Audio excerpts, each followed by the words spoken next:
I'm Lee Moore. I'm Rob Moore. And this is the Chinese Literature Podcast. What are we looking at today, Rob? Talking about a weird one. It's about time we had something weird. Yeah, it's been a little while. How long has it been since we did really weird? Well, I don't know. The last time we did something we knew was weird going into it was Ouyang Jianghe's Phoenix. Ooh, I remember that. That was I loved it, but that was not fun. I thought it was fun. I enjoyed it. It was our, I think, lowest rated podcast. I think you may be right. Actually, you think we can top it today? I don't know. Let's see. Or bottom it today? Let's bottom it today. Let's see if we can get the lowest ratings we've ever had. Actually, I don't think we will, because this one, it's actually a pretty entertaining. I was going to call it a story, but I'm not entirely sure it is a story. It feels like a story, but it's not a story. So we're talking about Can Xue's The Hut on the Mountain. Yeah. Now, Can Xue started writing in the early 80s, so we're talking about still a contemporary piece. She was some sort of industrial worker for a little while, and then she and her husband started their own small business. She was writing after she had her first child. Really interesting, avant-garde, very much avant-garde writer. Her father was editor of Hunan, a Hunan newspaper. He was persecuted from the 1950s on to the 1970s. She was forced to live in a small hut at the foot of a mountain that sort of resembles the hut in the mountain that this story refers to. On the mountain, Lee, not in the mountain. That would be a level of persecution we have not yet touched on. They buried her in a mountain. But I guess this is a way for us to jump into the story. Right. There are actually two huts on this mountain, or maybe. It's not entirely clear. Let's just set this up for the listener. Trying to describe what the story is about, quote unquote, is a little bit like trying to tell someone about, say, a Samuel Beckett short story, which you could try to summarize, but it really wouldn't make a difference. She has drawn, apparently, a lot off of Kafka. Or reads like Kafka. Whether she has read a lot of Kafka, I don't know. But. So she has read Kafka. She is interested in a lot of Western literature, which is one of the characteristics of avant-garde writers in the late 70s, early 80s. They are, in some ways, they're coming out of the Cultural Revolution, searching for what life is supposed to be about. The Communist Party still rules China, but communism as an ideology is dead. Right. Or as a popular ideology, anyway. Might still be an official ideology in places. But this is very avant-garde in the sense that it's consciously drawing on non-Chinese avant-garde sources, like Kafka, like Beckett. Yeah. This reads like a young girl's sort of pastoral memories, like my life in the countryside sort of thing. It feels a little bit like a very disjointed diary. Yeah. So let me just read the first paragraph. Please. The reason I'm only going to read the first paragraph is because when you read this paragraph, you think it sets you up for a certain kind of story. So I'm just going to read it very briefly. Thank you. On the bleak and barren mountain behind our house stood a wooden hut. Day after day, I busied myself by tidying up my desk drawers. When I wasn't doing that, I would sit in the armchair, my hands on my knees, listening to the tumultuous sounds of the north wind whipping across the fir-bark roof of the hut and the howling of the wolves echoing in the valleys. Now, on a dark and rainy night. On a dark and rainy night. That could almost be something at a Little House on the Prairie. Sure. You know? But then the story continues, or it doesn't. It's not really clear. Now, that's one of the last places in the story where you feel rooted. So you feel like you're in a place, you're almost like Little House on the Prairie. Then you get exchanges between family members where they basically just shred all of what reality could be in a story. Or they shred any notion of communication with each other. I don't know, is there anyone... So they're constantly, just to give the listener a sort of sense of if there was a plot to this story, what it's about. You know, the protagonist is... there, she's trying to clean out her desk in some places, but her mother's constantly going through it. Her sister is rifling through her desk without her permission. She's kind of angry about this. There's, she climbs up the mountain to find this other hut that she says exists on top of the mountain. She's claiming there are wolves running around, there are dogs running around that no one else is seeing, no one's listening to her. When her father says something, she's not listening to him, Her father has a dream about some scissors being left in a well and him dreaming that he goes down to get them, but every time he wakes up, he doesn't. It's just insane. I mean, but I want to get this across to the listener. I say it's insane, but it's kind of a pleasant insanity, right? Yeah, it is. I consciously compare her to Beckett. I know a lot of people out there probably haven't read much Samuel Beckett. But we've all read Beckett. I know. But if you've read... I'm still waiting for Godot. Endgame is the one I'm thinking of, because Endgame is a play, and I wish I could summarize it. It's basically a couple of people waiting for the end of the world, or in various places you think it's already happened. But it's also absolutely hilarious. And that's where Beckett sort of brings you into his avant-garde weirdness, is by making it funny. Here... Tanjue, do you find her funny? There is a place in here that I do find funny, and I am going to read this because I circled it. I thought it was really funny. So... back and forth, she and her family go with opening desk drawers and not opening desk drawers. Going up mountains, not hearing going wolves, up mountains. Who knows if they actually did. And then, and for example, just to give you an idea of what we mean by shredding reality, here's an actual quote.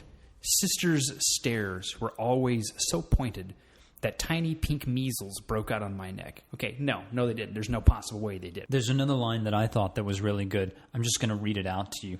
"One day I decided to go up the mountain to find out what on earth was the trouble. As soon as the wind let up, I began to climb. I climbed and climbed for a long time. The sunshine made me dizzy. Tiny white flames were flickering among the pebbles." And that line, "tiny white flames were flickering among the pebbles," is repeated 2 or 3 more times in this story. And I just don't know what to make of it. I mean, is she... Oh, I should actually point out, there's no sense. We have no idea of the gender of the protagonist narrator. But we are trying to, figure out, is anything real? Right. And I should point out before I read the paragraph, or the paragraph, a couple of sentences I was going to read as an example of something funny from the text. In a lot of avant-garde art, not just Chinese, the focus shifts from...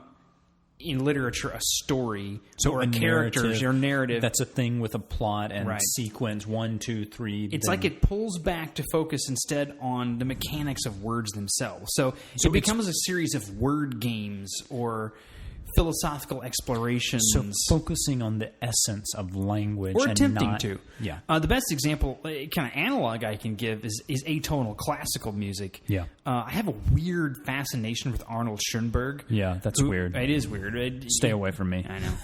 It's too late. We already have a podcast.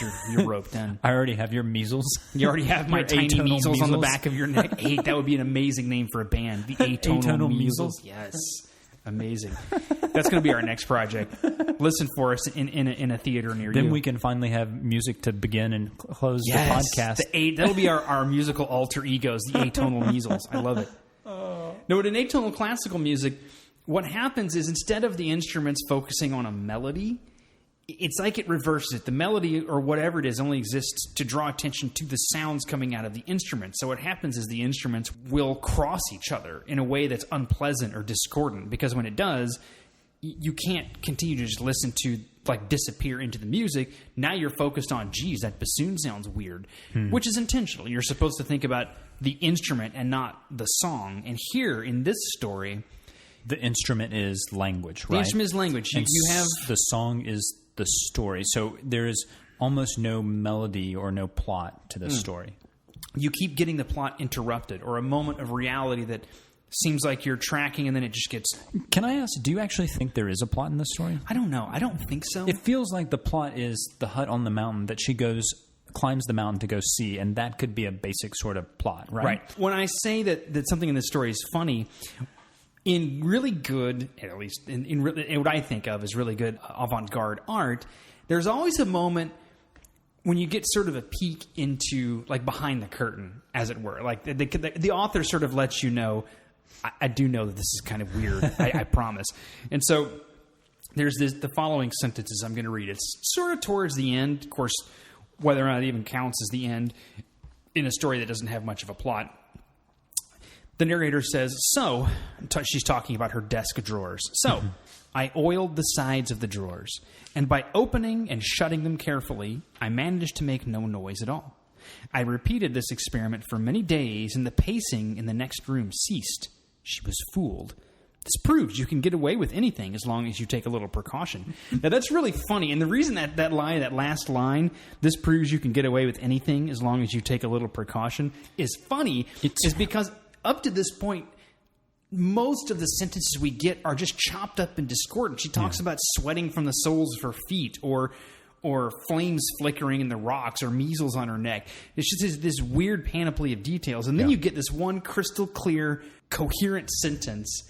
And it sounds like she's giving people advice, you know. She's like, this proves you can actually do this. You know? She's almost winking at the reader, right? It's like she's sitting on stage doing some sort of weird avant-garde play, and then turns to the audience and says, look, I know this is an avant-garde play. Just work with me. Yeah. In that moment where you sort of drop the mask, it's funny. It's funny because the experiment or whatever it is being intentionally upstaged by something else. And for me, this is what's exciting about this kind of writing. You have to recalibrate how you read. Yeah. You can't read for the story itself because there really isn't one. At some point, you have to sort of read what kind of weird thing is going to happen next, or is there going to be a moment of humor like this, or are we going to see the hut disappear? Like, anything can happen in a story like the this. hut appears, right? Yeah.